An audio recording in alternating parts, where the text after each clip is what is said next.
Welcome to the Bougie Black Brother Network.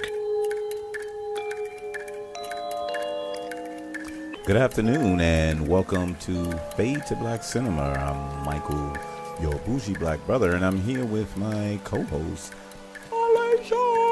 Hello. And we're here for our movie review, and it was a much anticipated movie that we really wanted to see because we were so excited by the previous one, done by Jordan Peele. We used to watch his series a little bit. We really wasn't huge fans. Were you a real big fan, or you just watching them like I was? What, the comedy show? Yeah. I wasn't a big fan. Yeah, the Peele and Kale and Peele, whatever that was. Wasn't a big fan, but it was fun. It was fun. It was a knockoff of Dave Chappelle's type stuff, but seems to be funny. But when Get Out came out, we were like, whoa, I wonder what this guy's going to do next. So his next movie was the movie Us. And, you know, the good thing about this, because I think me and Alicia was talking about it, was we had no idea what it was about. No, we didn't. I didn't. I mean, you saw the previews and it kind of was like, okay, I still want to see it. Yeah. So it was... So I'm just going to go with the previews, which told us there were some people that looked like them that were terrorizing them. You don't know why. You don't know when. And it seemed to be terrorizing not just them, but a whole bunch of other people as well, because there was some other characters in there. But what the actual synopsis says is a family serene woodside vacation turns to chaos when their doppelgängers appear and begin to terrorize them. So that's what the quick synopsis was. So what made it really good with that is, since I didn't know, I didn't want to know anything else until I started seeing the movie. And once we start seeing a movie, it became more interesting because it was so many unknowns. You know what I mean?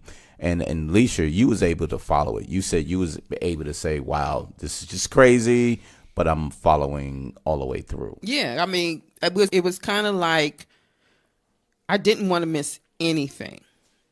And it was very important that, you know, I sit there and pay attention to everything. Because, you know, normally when you think of Peele, you know, with Get Out, you know, there were certain things that in that movie you just miss something. So I didn't want to miss anything with watching Us.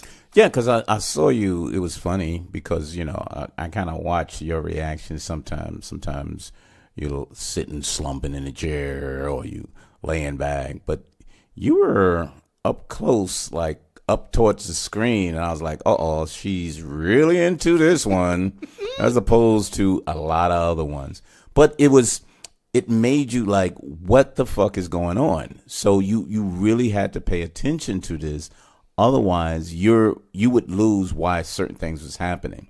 And it wasn't just a plain, these people were after them. You know what I mean? Right. It was a lot more than that. And you had to be able to watch it because he was giving you clues from the beginning. You know what I mean? Yeah, at the very beginning. Mm-hmm. And you figured out one thing that kind of got it, but I wanted to see it played out because at the beginning it showed the little girl at the carnival at the beach, right? Right. She wandered off. She wandered off into a hall of mirrors. Right.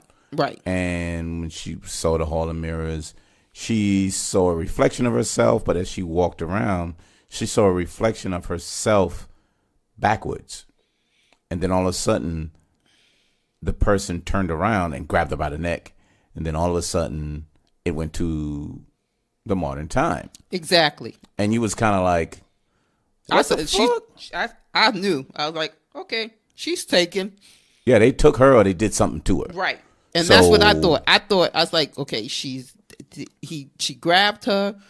I thought she killed her and took her place. So I thought they took her and they cloned her. So that was the premise. I thought that these were all clones. They were taking people, cloning them, and then these clones came back to kind of attack them. But that was built in my mind from the beginning once I saw that portion. But then the movie started and it started proceeding on. Right. It just, the fact that she couldn't talk, and it was, that was like confusing for me right there. But it was more so, well, you thought she was just traumatized. Yeah. So it was kind of like, whoa, what the hell's going on? But so we have to give big time credit to Lupita Nyong'o. Nyong'o or Nyong'o? I don't know which one it is, but Lupita. She played two roles that was very contrast to itself, and she played the shit out of it. She held the movie up. Really, she was a heroine. She was a fucking creep monster or whatever you want to call it. But she was the heroine that said, I'm saving everybody. One way or another, she did. I'm going to save my family. And Winston Duke was on there, which we love him. We've been following him for a long time. Our big intro to him was on Persons of Interest. And then from there, he went on to some other things, to Wakanda, of course. But a really, really good guy. This is a really good actor. And he just played a nerdish dad. But Lupita played the main role, and she played it well. So I'll just say this. All the supporting characters was okay in here. They didn't do a bad job. They were good enough to support the script. You follow what I'm saying when I mean script? Man? Yeah. So it was interesting that they didn't have any starring roles, but they played the role that they supposed to have. Because when we saw Elizabeth Moss on there, we was like, oh, this is my girl, yeah. Yeah. But she played a short role that was good enough for what she's supposed to have done in there. And then it moved on. But no matter what, you still follow the family. And that's what made it interesting. Even though there was things going around, you still went back to the family. You know what I mean, man? Yeah. And so what did you take when they moved to the scene with Elizabeth Moss and her family? What did you think about that portion? No, it was just, how they met on the beach and how the relationship was. That she was very snobbish and she just wanted a black friend. Yeah, I kind of got that too. It was like, that's my black friend, so you got to hang out with us. Yeah, because the teenagers, like when she's like, oh, what's her father? Was, was all interested in the white guy. You know what I'm saying? Yeah. That was his. I got to have a boat. Yeah. He has a boat. I got to get a boat. Yes, exactly. And so, because you saw teenagers' faces like, oh my God. We got to deal with her. Oh my God. Oh my God. So that was the real interesting part. It was short, but, they brought them in to let them know that they weren't the only doppelgangers. So they had to be there in order for you to understand that there are other doppelgangers other than the ones for Lupita's family. Right. You know what I mean? He did some great imagery of certain things, like how they had the red suits on, how, they came after them in a certain way, but they was in the dark, and the contrast between the two, they didn't exactly stand next to each other, but it didn't look like, oh, this looked fake because there's another person. But they contrast them to say, I'm sitting over here and you sitting over there. Right. I make a talk, you react to that. A lot of times it was a contrast as opposed to being together. The only time that you saw them together was when the fight scene between, Lupita and herself at the end. But mostly it was them separated. You know what I mean? Right. And then the other characters, the crazy ass kid, the little boy, so I'll get into some of it. The kids were the opposite of what was going on. So one of the kids, the young boy, set the house on fire, or set a fire, but that killed his grandmother. Yeah, but his actual doppelganger got caught in the fire, so he was burnt. The other one that was obsessed, the young girl that was obsessed with running, she was a freaking psychopath. So she was a runner, but she was a freaking psychopath. The husband was just a brute. So he was like, that's all he was a brute. But it was just funny, the contrast between the two. And she explained that all through her life, they're a mirror.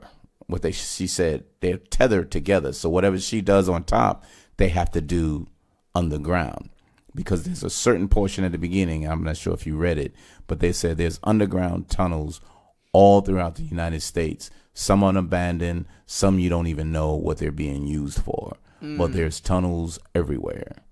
And so it gave you an intro to say, these people are living underground. Right.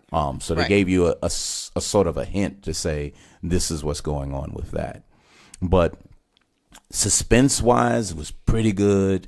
A slasher film. It wasn't a gross slasher that, blood spurting everywhere. There's guts everywhere. It was tension. It was suspense. It was slight slasher, and you still wanted to know, what the hell is this all about? Yeah, that's know what I mean? That's right. So as you was going through it, what were the answers that you want? Because you normally expect to have a lot of answers when you see a movie. What was the things you was expecting to find out, or you still didn't get at the end of the movie? What I wanted to find out, it was. I would like to. So the thing was that them holding hands across the world, because it was the what is Hands Across America? Yeah, Hands Across America. Right, and did they kill everybody or they just killed people in that one little beach town?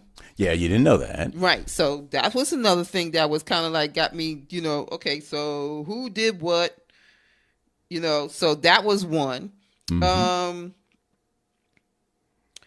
They didn't explain the fire, the little boy with the fire where he burned his grandmother or something like that. They didn't talk too much about that. No, they kind of glossed over that. Right.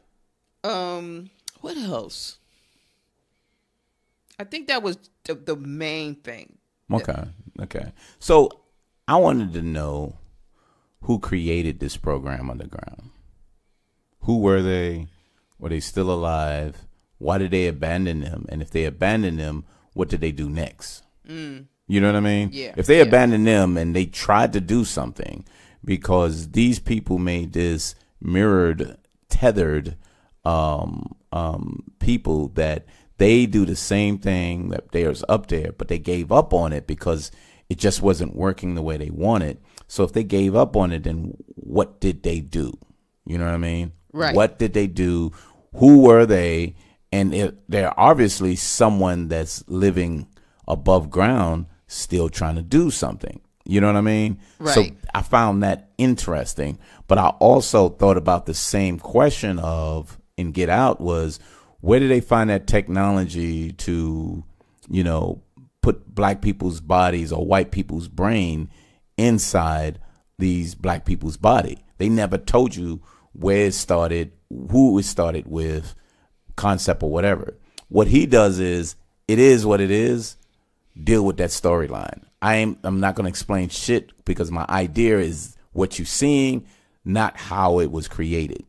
So it seems as though he's writing what he wants, and he doesn't have an originating thought of how it was created, and he doesn't care to tell you that. He just says, this is what it is.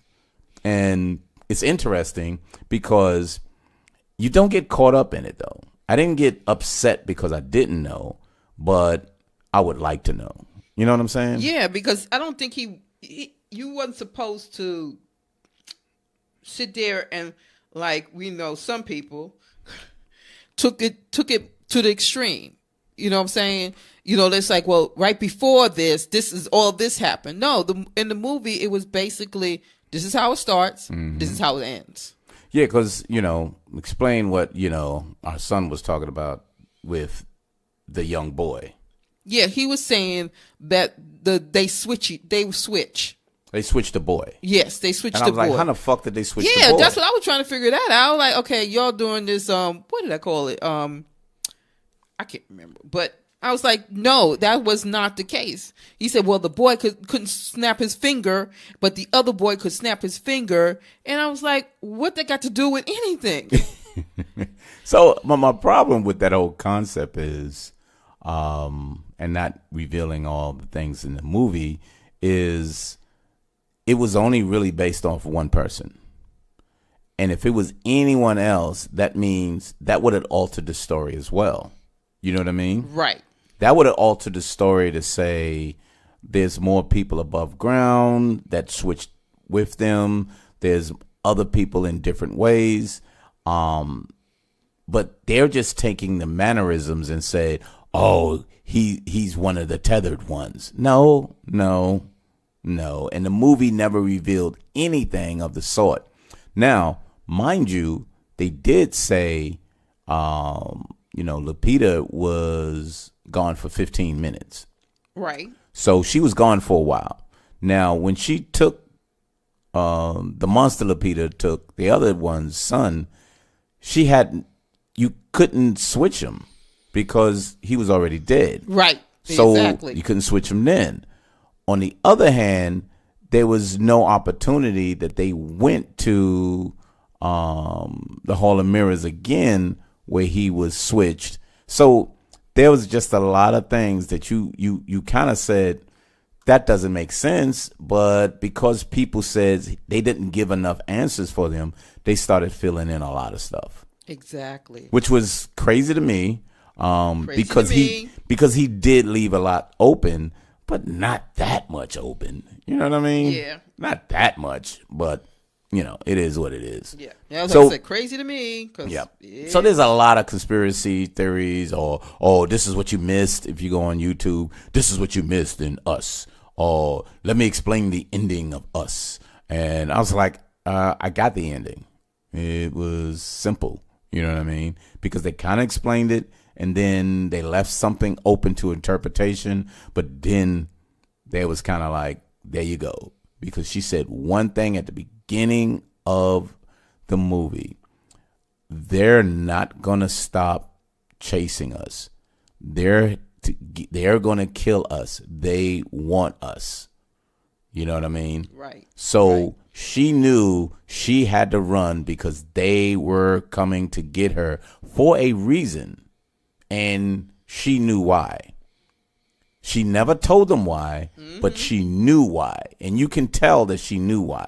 Because she's the only one that was like, stop it. Let's get the fuck out of here. You know what I mean? Because she was them. Yeah, because she was them. But the thing is, she learned not to be them. So she did not want to go back. So, which made everything like really, really interesting. But anyway, really good movie. Really good suspenseful movie. I like to see it again because even though I thought I watched a lot of details in it, I probably lost some other stuff. He put some subliminal things in there, like 70s DVDs. I got five. Fuck the Police was there when they was calling for the police at the they asking Siri to call the police for them. It was a lot of little stuff that he put in there that he wanted people to catch to, but I didn't really care about that. I was kind of like, let me see his storyline. Yep, exactly. So I enjoyed what he was writing as opposed to the small meanings that he kind of put in between all of that. So anyway, so what do you rate it? Oh, because I want to see it again. And it wasn't scary. It was a suspense.